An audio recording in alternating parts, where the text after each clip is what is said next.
Have you ever been that person in the room? The one piling on blankets while everyone else is in t-shirts? It's a question a lot of us ask ourselves. Why am I always so cold? Well, you're not alone, and it turns out there's some pretty fascinating science behind that perpetual chill. So let's get into it. And I'm not just talking about a minor complaint. Get this quote from a user on Reddit. It's 90 degrees outside, they're in a hammock, and they still need 2 blankets to stay warm. Wow. That's not just a preference, right? That's a real physiological puzzle, and it's the perfect place for us to start our investigation. All right, so let's start with the basics. We've all been in those thermostat wars, whether it's at home or in the office, and it turns out that feeling is completely real. Science totally backs it up. There are fundamental biological reasons why some of us are basically human furnaces, and, well, others are more like walking ice packs. Now, this is where it gets really interesting. This chart breaks down some of the key biological differences. So, on average, women have less muscle mass. And you gotta remember, muscle is what generates a ton of heat in the body.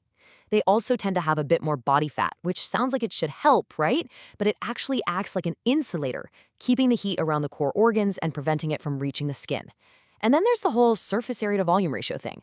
Basically, there's more skin surface to lose heat from compared to the body's total size. It all adds up to a recipe for feeling chilly. And this number right here, this just says it all. 82.7 degrees Fahrenheit. That's the average temperature of a woman's hands. Now, compare that to the average for men, which is a pretty toasty 90 degrees. That is a massive difference, and it's exactly why that feeling of being cold so often starts in our fingers and toes.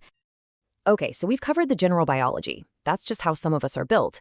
But what happens when feeling cold goes from being a common trait to something extreme? What if your body's normal response to a cool breeze isn't just to shiver a little, but to go into full-on crisis mode? And that brings us to our next clue, a condition called Raynaud's phenomenon. This is where the body's circulatory system has a truly dramatic overreaction to cold, or sometimes even just to emotional stress. The key word to understand here is vasospasm. In simple terms, it's when the tiny blood vessels that feed your fingers and toes just clamp down way more than they should. This cuts off the blood flow, sometimes almost completely. And when that happens, the result is pretty shocking, as you can see right here. The fingers can turn a ghostly white because there's literally no blood flowing through them. Then, as the tissue gets starved of oxygen, they can actually turn blue. It's a super visible and often painful process. It's often called the tricolor process, and it happens in these 3 stages. First, white, from the lack of blood flow. Then, blue, from the lack of oxygen. And finally, as the body warms up and blood rushes back in, a fiery red. And that last stage, reperfusion, can come with a really intense burning or throbbing pain as everything wakes back up. But our investigation doesn't stop with your circulation. Sometimes feeling cold isn't about how your body is reacting to the outside world. Sometimes the real culprit is deep inside.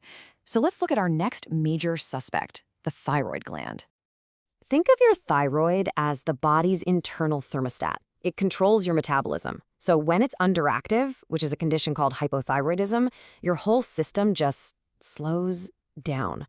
And if you look at this list of symptoms, what's right at the top? Increased sensitivity to cold. Your internal furnace just isn't burning hot enough. Now, let's circle back to that Reddit poster we started with.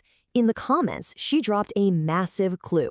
Her mother had a goiter, which is directly tied to thyroid problems. Ding, ding, ding, that's a huge piece of her personal health puzzle. So, a goiter is a visible swelling of the thyroid gland in your neck.